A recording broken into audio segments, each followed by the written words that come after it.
안녕하세요. 송쌤입니다. 먼저 구독, 좋아요 부탁드립니다. 합격 노트는 송쌤의 공인중개사법 제 카페 제 밴드에서 다운받으시고요. 오늘은 합격 노트 56페이지에서 농지법. 우리가 공법 시간에 배우는데 따로 공부하기는 좀 그래요. 왜냐면 양은 많은데 두 문제 나오니까 이게 효율성이 떨어지네. 그래서 그냥 5번 찍고 그냥 넘어가요. 공법에서는 그냥 5번 찍는 거야. 같은 번호로. 근데 이제 중개실무로 나오면 푸셔야 돼요. 땡큐. 왜냐면 56페이지 제가 정리해 놓은 거 요것만 보셔도 풀 수 있어. 그러니까 중개실무로 농지법 나오면 찍는 게 아니라 푸는 거다. 자, 56페이지 좌측 상단에 1번 농지 취득 자격증명 줄여서 농취증 발급장소. 어디 가서 발급받냐면 시군면장. 시군면장. 군수가 아니라 시군면장. 군수 X. 그럼 이제 또 7일 이내 발급을 해주게 되고 7일. 농업경영계획서를 작성하지 않으면 절차가 간소화된 거죠? 짧아져 4일. 농지위원회 심의 대상이면 절차가 복잡해진 거예요. 길어지네 14일. 원칙은 7일. 그리고 농취증 없이 농지 매매계약 체결해도 그 매매계약은 유효. 농취증이 농지 매매계약의 효력 발생 요건은 아니다. 다만 이 농취증이 없으면 소유권 이전 등기가 안 돼요. 그러니까 농취증은 소유권 이전 등기할 때 필요한 서류다. 이렇게. 그 내용이 동그라미 1번, 2번에 적혀 있고, 그 다음에 이제 2번 농취증 발급에서 동그라미 1번, 2번은 묶어놓고 낚이지 말자. 동그라미 1번, 2번은. 자, 1번 국가나 지자체가 농지를 취득할 때는요 발급 면제가 돼요. 근데 국가로부터 국민인 내가 농지를 취득할 때는 발급 받아야 돼. 나는 국가 아니잖아. 국민이잖아. 그러니까 국가가 농지를 취득하는지 국가로부터 국민인 내가 농지를 취득하는지 잘 봐야 되고. 2번 상속 발급 면제가 돼요. 상속된 농지를 다시 취득하겠대. 발급 받아야지. 상속인지 상속된 농지를 다시 취득하는 건지. 그러니까 낚이면 안 된다. 1번, 2번은. 그 다음에 이제 3번, 4번, 5번이 나올 텐데 3번 경매예요. 경매에서 농취증 필요해요. 우리 했었는데 혹시 경매 허면유 기억나세요? 경매 허면유 우리에게 유리한 거 인정이 안 돼요. 농취증 면제 안 돼요. 면제가 되면 유리하잖아요. 그러니까 농취증 면제가 안 되니까 발급 받아야 돼요. 경매 허면요. 토지거래 허가만 면제가 되고요. 나머지 유리한 건 인정이 안 돼요. 소년시대 끝났어요. 육룡이 나르자 나오고 셉셉이 지리고 끝났어요. 재밌었는데. 어쨌든 그래서 경매 시에 농취증 발급 받아야 된다. 면제가 안 된다. 경매는 토지거래 허가만 면제가 되고. 경매 허면이유 그거 기억하셔야 돼. 그리고 또 경매에서 농취증을 언제 제출하는지도 잘 나와요. 낙찰받고 매각 결정일까지 농취증을 제출하는 거예요. 매수 신청 시는 경매 참여할 때 농취증 내는 게 아니다. 경매 참여할 때 제출하는 게 아니라 낙찰받고 매각 결정기일까지 제출하는 거다. 그러면 허가 결정 떨어져요. 그래서 경매 시에 농취증 필요하고 발급 받아야 되고 낙찰받고 매각 결정기일까지 제출해라. 여기까지 기억하자. 경매에서. 그 다음에 이제 주말체험 영농도 농취증 필요해요. 발급 받아야 되고 주말체험 영농계획서도 작성해야 되고 주말체험 영농은 중요해요. 그리고 3번은 낚이면 안 돼. 농지 전용 허가나 신고는 국민인 내가 허가받고 내가 신고한 거야. 국민인 내가 농지를 다른 용도로 쓰겠다고. 그러니까 농취증 필요해요. 발급 받아야 돼.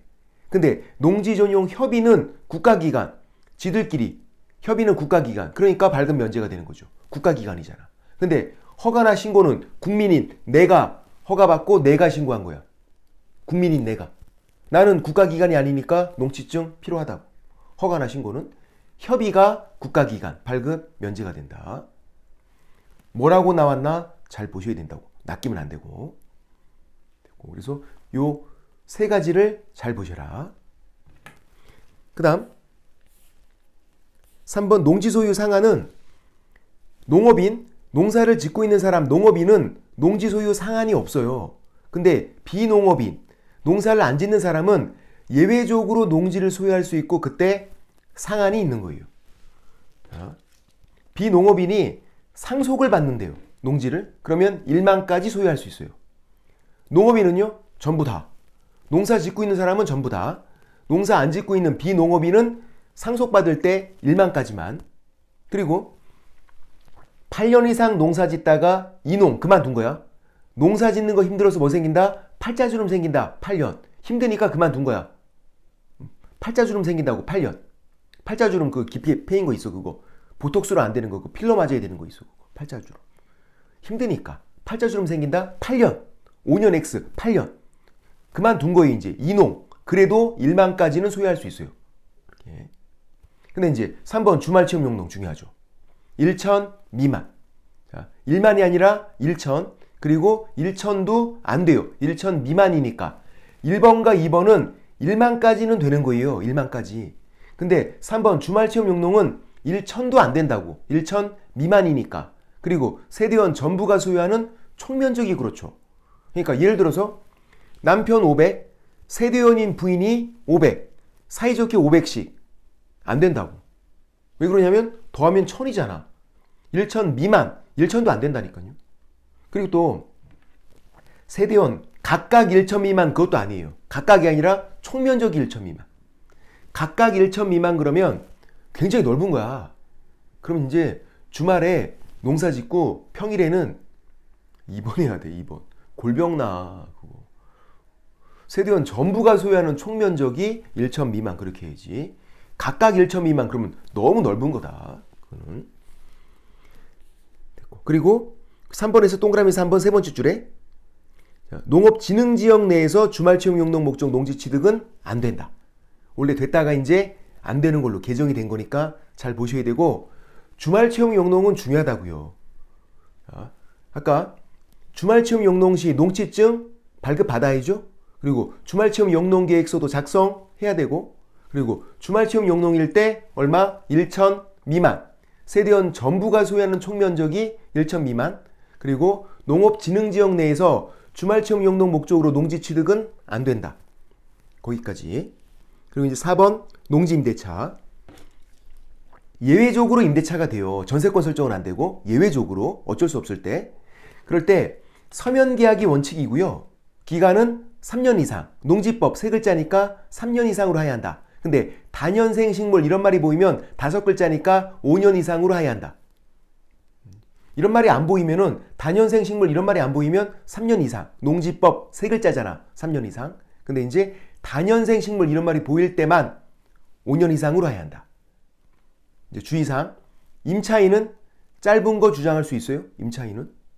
임대인도 어쩔 수 없을 때 부득이한 사유가 있을 때 짧은 거 주장할 수 있어요. 예를 들어서 군대 간대요. 군대가 3년이 아니잖아. 18개월. 그래서 2년으로 했대요. 18개월이니까 2년으로 했어. 임대인이 2년 주장할 수 있다고. 어쩔 수 없을 때는. 자, 주임법에서는요. 임대인 빼박 2년이야. 짧은 거 주장이 안 돼. 상임법에서는요. 임대인 빼박 1년. 짧은 거 주장이 안 돼. 농지법에서는 임대인 빼박 3년이다. 그건 아니라고. 농지법에서는 임대인도 어쩔 수 없을 때는 부득이한 사유가 있을 때는 짧은 거 주장할 수 있다. 그리고 대항 요건이 농지인도 플러스 시구면적 확인이에요. 그럼 다음 날부터 대항력 발생하죠. 우리 주임법은 뭐였는데? 주임법은 주택인도 플러스 주민등록. 상임법은 건물인도 플러스 사업자 등록 신청. 그러면 다음 날부터. 농지법은 농지인도 플러스 시구면적 확인. 그러면 다음 날부터. 자, 주임법, 상임법, 농지법 전부 다 임대차를 등기 안 했을 때. 등기 안 했을 때 그렇다는 거예요. 임대차 등기를 하면 대항력은 그냥 바로 생기는 거야. 등기한 때 바로 생긴다. 등기가 없을 때 주임법은 주택인도 플러스 주민등록, 상임법은 건물인도 플러스 사업자 등록 신청, 농지법은 농지인도 플러스 시구 면적 확인. 그러면 다음 날부터 대항력 생긴다. 그리고 양수인이 임대인주의를 승계한 거로 봐서 이 양수인에게 보증금 달라 그러면 돼요. 이게 어려운 말로 면책적 채무인수, 주인법, 상위법, 농지법 공통이죠. 양수인이 임대인주의를 승계한 거로 본다. 양수인이 새로운 주인이잖아요. 그래서 그 새로운 주인에게 보증금 달라고 해라. 면책적 채무인수, 주인법, 상위법, 농지법 공통. 그러니까 요 정도만 보고 가도 중기실무로 나오면, 농지법이 나오면 풀 수 있다니까요. 이거 완전 땡큐지. 그 다음에 이제 56페이지 우측에 주거용 건축물 확인 설명서 작성 방법. 확인 설명서가 4가지가 있죠. 주거용, 비주거용, 토지, 임목, 광업재단, 공장재단 4가지. 그리고 4가지 다 영문서식, 영어로 된 거, 잉글리시 버전, 영문서식도 있어요. 4가지가 다. 근데 우리는 영문서식은 있다는 것만 알면 되고, 확인 설명서는 영문서식이 있구나. 그것만 알면 되고, 그리고 이제 주거용 건축물 확인 설명서만 잘 보시는 거야. 나머지는 차이점만 보면 되고요. 주거용 건축물 확인 설명서가 원칙이다. 자, 주거용 건축물 확인 설명서는 이렇게 3가지로 나눠서 적게 되는데, 기본 확인사항, 세부 확인사항, 중개보수 등에 관한 사항. 이렇게요. 우리는 세부 확인사항 4가지를 외우셔야 돼. 외울 거는 외워야 돼요. 이게 잘 안 외워져. 열심히 보셔야 돼. 실제 권리 관계, 등기부로 확인할 수 없는 거, 그리고 상태가 2가지가 있고, 그리고 환경 조건, 일조, 소음, 진동, 눈에 안 보이는 거, 환경 조건. 이렇게 4가지가 세부, 뭐 할 수 있다? 자료 요구할 수 있다. 세부가 아니면 다 기본. 기본은 자료 요구가 안 돼요. 개공 본인이 확인해서 적는 거야. 그러니까 세부 확인 사항이 아니다. 그럼 다 그냥 기본 그렇게 하면 된다고.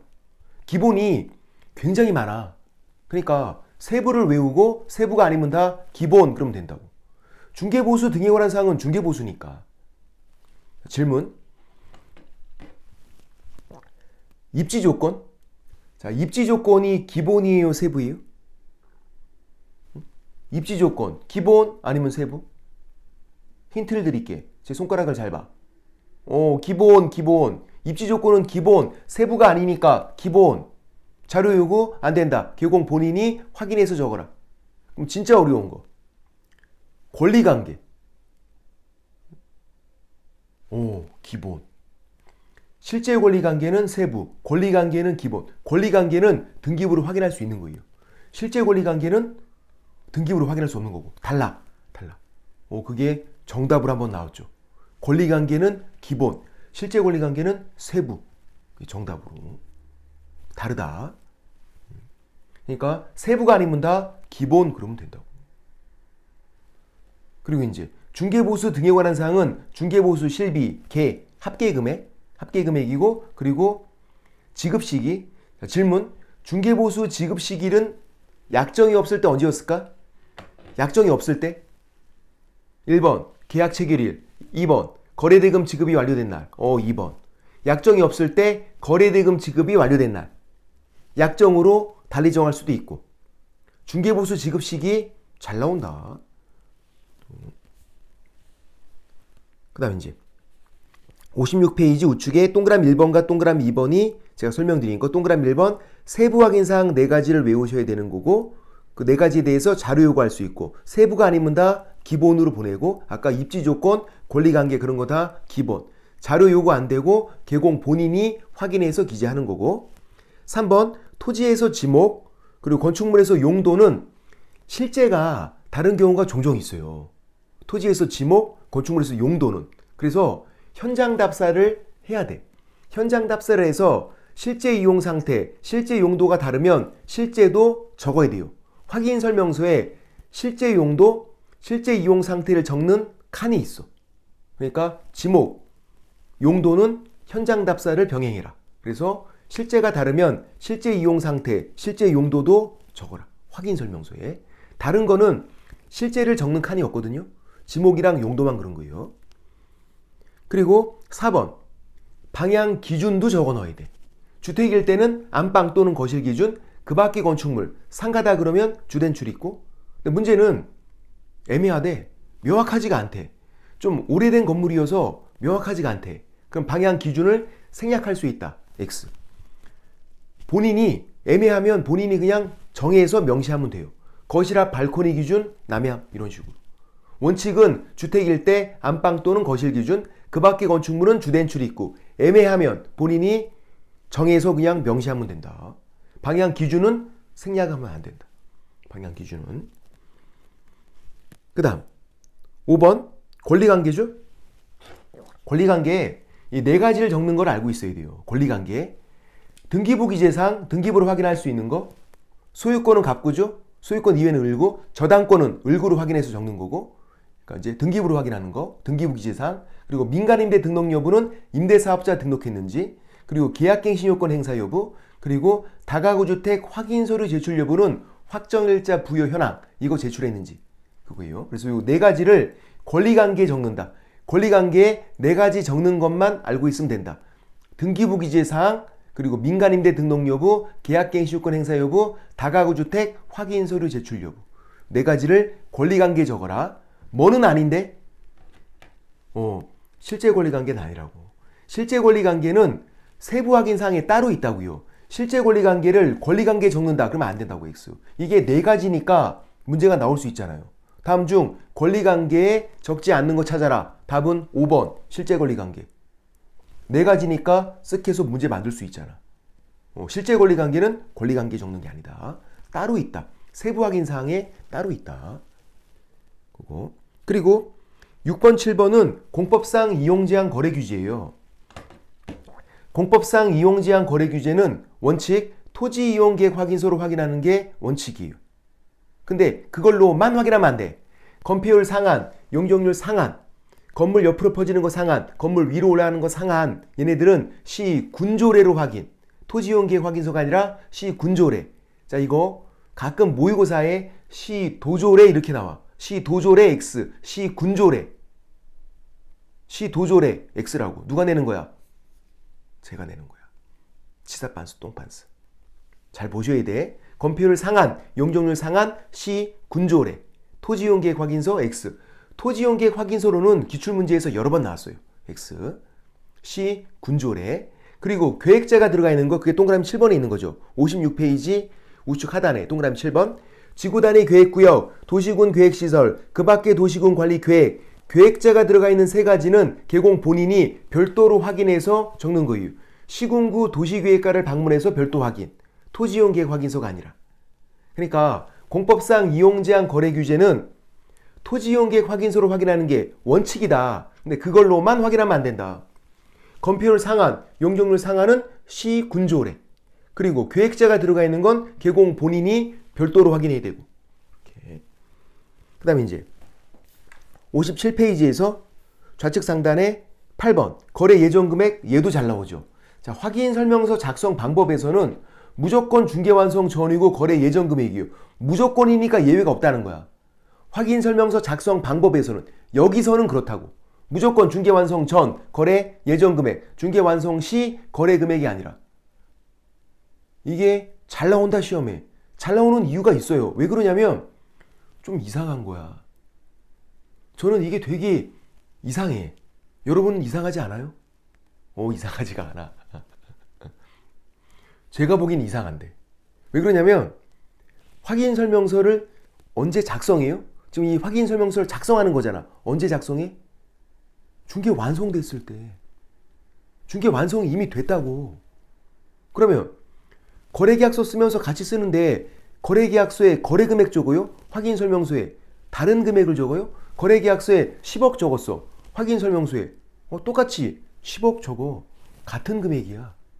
근데 거래계약서는 거래금액이고요. 확인 설명서는요. 거래 예정 금액이잖아. 그러니까 이게 조금 이상한 거지. 중개 완성도 이미 됐는데 전이라고 돼 있고, 또 거래계약서랑 같은 금액을 적는데 거래금액이 아니라 거래 예정 금액이고. 그러니까 중요한 거다. 확인 설명서를 작성할 땐 여기서는 중개 완성 전 거래 예정 금액 그렇게 된다. 거래계약서랑 같은 금액을 적는데도 명칭은 중개 완성 전이라고 돼 있고 거래 예정 금액이라고 돼 있다. 그래서 엄청나게 나온다 시험에. 공시지가도 중개 완성 전 공시지가, 중개보수도 거래 예정 금액 기준으로 산정을 하고, 취득세도 중개 완성 전 지방세법 내용을 확인하고. 그러니까 확인 설명서 작성 방법. 여기서는 그렇다고. 여기서는 중개 완성 전 거래 예정 금액이다. 중개 완성 시 거래 금액. 그럼 X. 주의. 정말 주의. 그 다음 9번 10번은 올해 문제가 나왔는데 다시 나올 수 있어요. 약간 논란이 돼서. 임대차에서 공법상 이용 제한 거래 규제예요. 임대차에서 그닥 궁금하지가 않네. 임대차 새 살면서는. 그래서 생략할 수 있어요. 적어도 되고 안 적어도 돼. 생략이니까. 공시지가도 임대차에서는 기재를 생략할 수 있어요. 적어도 되고 안 적어도 돼. 생략은 적어도 되고 안 적어도 되는 거야. 그닥 궁금하지가 않으니까 생략할 수 있다는 얘기죠. 근데 임대차에서 취득세는요, 제외. 법조문 표현에 제외 이렇게 돼 있다고요. 왜? 안 내잖아. 생략이 아니라 제외. 안 내니까. 근데 이제 올해 이게 어떻게 나왔냐면 임대차에서 취득세 적지 않아도 된다. 이렇게 나왔어. 적지 않아도 된다. 그래서 그게 이제 맞는 걸로. 우리가 이의제기했는데 안 받아줬어. 법조문 표현은 적지 않아도 된다 이렇게 안 돼 있고요. 법조문 표현은 제외라고 돼 있다고. 근데 적지 않아도 된다. 이거 맞는 걸로 하고 우리가 이의제기했는데 안 받아줬다고. 왜 그런 거야 도대체? 왜 안 받아줘? 우리한테 왜 그래? 하여간 다시 나올 수 있다. 다시 나오면 법조문 표현 그대로 나올 거예요. 법조문 표현대로 기억해야 돼 우리는 항상 이제. 임대차에서 취득세는 기재 제외다. 제외. 그래서 그게 동그라미 9번과 동그라미 10번이었고 그렇게 보시면 되고 11번은 재산세와 종부세는 6월 1일 기준 소유자가 납세금을 부담하고 얘도 나온 적은 없지만 혹시 모르니까 12번 실제 권리관계는 아까 등기부로 확인할 수 없는 거였어요.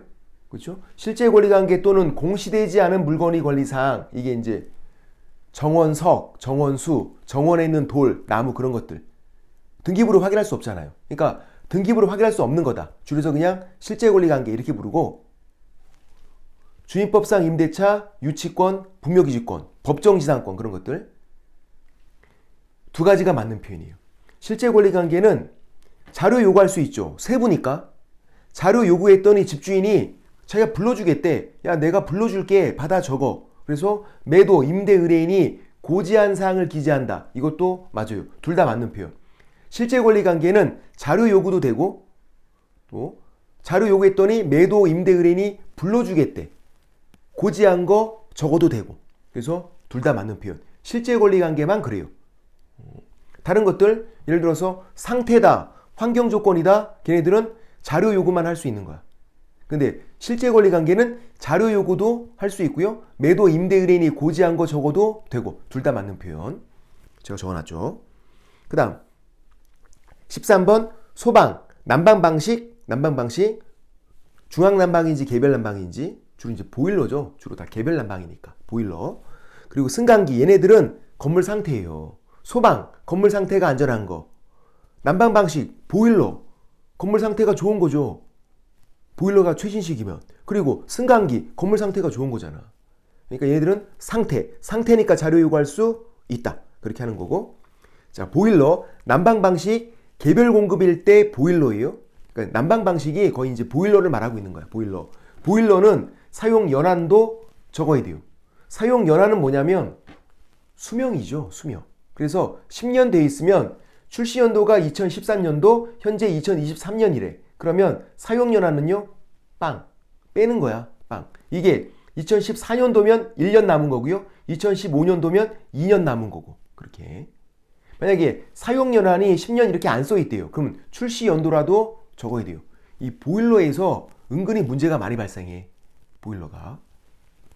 그래서 보일러 사용 연한도 개공이 확인을 해야 된다. 그럼 질문. 자료 요구할 수 있나요? 보일러 사용 연한 이거 자료 요구할 수 있다. 보일러는 아까 난방 방식이었잖아. 그건 상태. 건물 상태라고. 자료 요구할 수 있다. 그렇게요. 그 다음 15번 소방도 잘 나오죠. 소방. 아파트를 제외한 주택일 때 그러니까 아파트는 빼는 거야. 제외니까. 아파트를 제외한 주택일 때 단독경보용 감지기. 이게 주택용 소방시설이고 천장에 붙어있는 거 있어. 이거 네이버에 쳐보면 나와요. 이거 택배비 별도로 해서 한 6,000원? 6,500원 그 정도 해요. 택배비는 별도지. 6,000원짜리인데 택배비 포함 그러면 말이 안 되지. 그래서 설치가 간단한 거 있어요. 주택일 때만. 근데 아파트를 제외한 주택일 때 단독경보용 감지기. 주택용 소방시설이에요. 주택일 때. 그러면 비주거용 상가다 그러면은 단독경보용 감지기랑 이렇게 매치가 되면 안 되죠. 단독경보용 감지기는 주택용 소방시설이에요. 이거 사보시면 박스에 써있어. 주택용 소방시설이라고 딱 써있어 이렇게. 그러니까 상가랑 매치가 안 된다. 상가랑은. 상가일 때는 비상벨 소화전이다. 그런데 어쨌거나 다 뭐예요? 소방이잖아. 소방은 건물 상태라고. 상태는 세부. 세부니까 자료 요구할 수 있다. 단독경보용 감지기 몇 개 설치되어 있는지 자료 요구할 수 있고요. 비상벨 소화전 이런 것도 다 자료 요구할 수 있다. 왜? 소방이니까. 소방은 상태니까. 상태는 세부니까 자료 요구할 수 있다. 그런 거지. 그 다음 16번 환경조건. 일조량 소음 진동이죠. 눈에 안 보이는 거. 자, 진동은 그냥 흔들리는 거야. 환경조건이에요. 그러니까 세부죠. 환경조건 세부. 자료 요구할 수 있어. 내진 설계 적용 여부는 지진 났을 때 내진 설계가 적용돼 있는지. 그거는 기본. 그래서 자료 요구가 안 돼. 그러니까 별개야. 흔들리는 건 비슷하지만 완전 별개야. 진동은 그냥 집이 흔들리는 거예요. 그냥 이렇게. 고층 아파트들 조금씩 흔들려요. 그게. 만약에 전혀 흔들리지 않으면요. 강풍 불면 그냥 무너질 수도 있어. 그러니까 조금씩 이게 리듬을 타고 있다고. 예? 것들. 예민한 사람들은 그걸 느낀대. 저는 못 느껴. 보통 예민한 사람들은 그런 것들. 그래서 진동 얘는 그냥 흔들리는 거고 내진 설계 적용 여부는 지진 났을 때고 완전 별개인 거야. 그래서 진동에 대해서는 자료 요구할 수 있다. 환경 조건 세부니까. 내진 설계 적용 여부는 기본이니까 자료 요구 안 된다. 개공 본인이 건축물 대장으로 개공 본인이 확인하는 거예요. 기본은 개공이 확인하는 거잖아요. 건축물 대장으로 확인하면 된다. 그렇게 것들 항상 두 가지가 있으면 이렇게 비교해야 돼. 비교. 그리고 입지 조건은 도로, 대중교통, 주차장, 교육시설, 판매 및 의료시설, 즉 우리 동네에 있으면 좋은 건데 시험에 나왔던 게 공원 X. 공원도 우리 동네에 있으면 좋잖아요. 근데 아니야. 입지 조건은 도로, 대중교통, 주차장, 교육시설, 판매 및 의료시설만. 공원 X. 그리고 대학교도 X. 대학교는 혹시 모르니까 교육시설에 초중고밖에 없어요. 초중고. 대학교는 없다. 그러니까 교육시설이 아니다. 그래서 공원 X, 대학교 X 됐고, 공원은 시험에 나왔었어요. 정답으로. 근데 대학교는 나온 적은 없어. 근데 혹시 모르니까 교육시설에 초중고만 있다. 그러니까 거기 교육시설 밑에다가 초중고 딱 적어놓고 교육시설. 그러니까 대학교는 교육시설이 아니니까 입지 조건이 아닌 거다. 그렇게. 그리고 17번도 5번이나 나왔어요. 중개보수의 부가가치세는 별도, 따로 받아도 초과보수가 아니다. 틀리게 나오면 중개보수의 부가가치세가 포함된다. 그렇게. X. 포함되는 게 아니라 별도, 따로 받아도 초과보수 금지 행위가 아니다. 별도. 그리고 여기 없지만 한 가지만 더. 자, 거래 당사자, 매도인 매수인, 거래 당사자는 서명 및 날인이 아니라 서명 또는 날인이에요. 이름 쓰고 사인해도 돼. 거래 당사자는. 그러니까 개공, 소공 이 둘만 서명 및 날인이에요. 이름 쓰고 도장 찍는 거. 개공, 소공만. 근데 개공은 중개 완성되면 무조건 하는 거죠. 중개 완성되면. 소공은 일을 했을 때만 하는 거고, 일을 했을 때 개공과 함께 한다. 다시 질문했던 건데, 자, 주된 사무소에서 소공만 일을 했어요. 소공만. 중개 완성됐어. 누구누구 하는 거야? 주된 사무소에서 소공만 일을 했대. 소공해야죠. 일했으니까 서명 및 날인. 단독으로 하는 거예요? 아니잖아. 주된 사무소니까 대표자가 함께 하는 거잖아요. 그럼 분사무소에서 소공만 일을 해서 중개 완성됐어요. 누가 하는 건데? 일단 소공해야죠. 소공 일을 했으니까 서명 및 날인하고, 분사무소니까 책임자가 함께 하는 거고, 개인 밑에 있으면 그 개공이 함께 하고, 소공은 서명 및 날인을 일을 했을 때 단독으로 하는 게 아니라 함께 하는 거다. 주된 사무소면 대표자가 함께 해주고, 분사무소면 책임자가 함께 해주고, 개인 밑에 있으면 그 개공이 함께 하는 거고. 그렇게. 이렇게 되고 그런 내용들. 주의사항은 거래 당사자는 서명 및 날인이 아니라는 거예요. 서명 또는 날인. 이거 서명 및 날인에서 시험에 한번 나왔었어. 거래 당사자는 의무가 아니다. 이름 쓰고 사인해도 된다. 서명 또는 날인. 오늘은 여기까지만. 다음에 이제 확인 설명서 기재 사항이랑 뭐 전자계약서도 또 정리하면 되겠네요. 여기까지. 쏭빠.